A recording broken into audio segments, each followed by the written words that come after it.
Hey YouTube, back at it with another exciting Fiero adventure.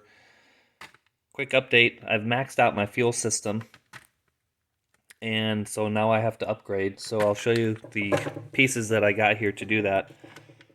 Called up Racetronics, ordered a couple pieces here. This is a new wiring harness, 14 gauge wiring harness. I don't know if the factory one is bad or not, but it's old. So I'm going to replace it with a new harness here, and I don't know the factory size wiring, but being 30 plus years old, I'm just going to replace it. And some fittings here. So what I'm going to do is I'm going to upgrade all the 3/8 inch lines to 1/2 inch. So I've got some fittings here for the fuel pressure regulator. Here's some hardline adapters. Here's some fittings for the fuel filter. Some just barb fittings here for some line, and then some barb 90 fittings. And I also am upgrading the pump to a 295 pump. Now this is also called the 535 pump from Walbro. So this one flows more than the current 450 that I have, and this one doesn't have a check valve in it. So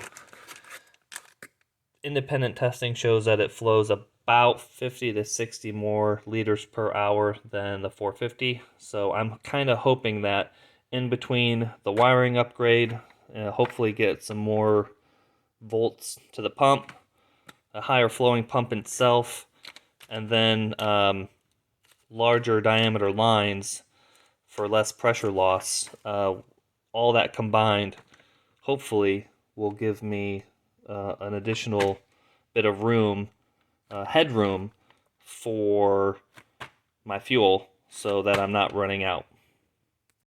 So you can see here that I've got the factory tank out, and what I'm going to do is I'm going to cut the feed line in this area somewhere, install one of those fittings, 1/2 inch fittings, and then run 1/2 inch line down to the filter and then up to the fuel pressure regulator.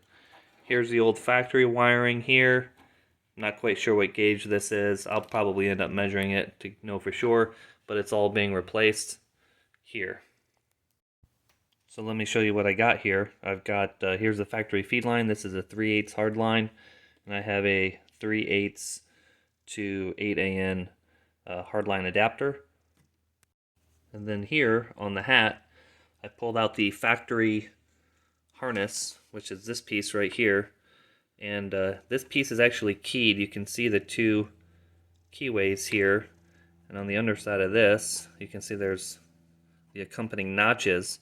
And that fits down in there like this. And once again, this is a factory piece, and the new piece doesn't actually fit without modification, and I'll show you why here.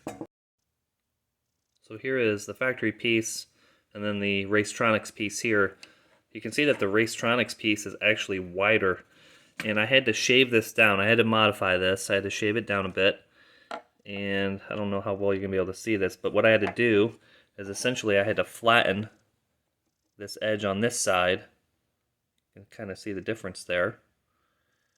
And that way I could get it to fit in here. Otherwise it was actually hitting this hardline here. So I had to shave down this piece here.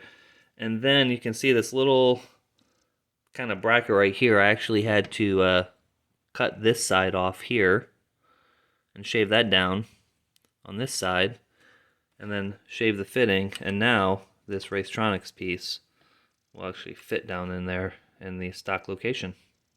So since I'm running 1/2 inch now from the pump all the way to the fuel pressure regulator, I've got to swap out the fittings on my 4 regulator here. And here's the factory, or here's the fitting I had on before, I should say, -6 or 3/8 inch. And here is it next to the 8AN. It's about 1/10 of an inch bigger inside diameter.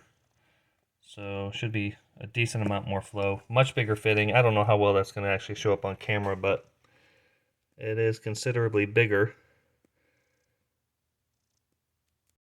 So I've already got one swapped out here, and I just need to do this one, of course, and then I can reinstall the filter.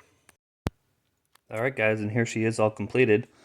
I went ahead and did continuity checks on all my wires from the endpoints here, my grounds, my power wires, all the way through to here and to the end of the wire loom. Performed continuity checks and ohm resistance checks, and everything checks out good.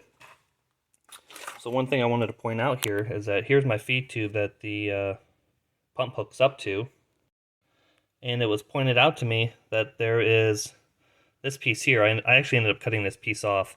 This is a 3/8 hose here, or tube, but this was on here from the factory, and it's only 5/16 diameter. So I believe that the factory pump has a 5/16 diameter outlet, which feeds this portion here, and then it opens up into this 3/8 here. But the 535 has a 3/8 outlet on the pump. So I cut that 5/16 off so it doesn't neck down. It goes from a 5/16 or a 3/8 to a 5/16 back to a 3/8. So I cut that 5/16 off. Now it's just a 3/8 inch straight through. And then here's my fitting here. That's all buttoned up. So there's my 1/2 inch line, my 3/8 to 1/2 inch line adapter. So all I got to do here is put this in and put the gas tank back in, and then all I got left to do is just the one power wire, and then that should be it. So let's get this buttoned up. Alright guys, she's back on all four. I went ahead and put some gas in it. I've already verified it for leaks. So let's go ahead and see if she'll fire up. I'm sure she will, since it's not leaking.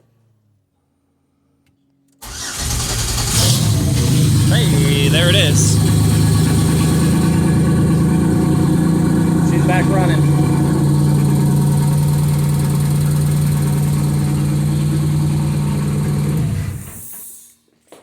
Alright guys, there it is. Now back to tuning, and we'll see if the new pump and the larger lines made a difference with the tune. I'll report back when I get some info. Alright guys, thank you. Stay tuned for the next one.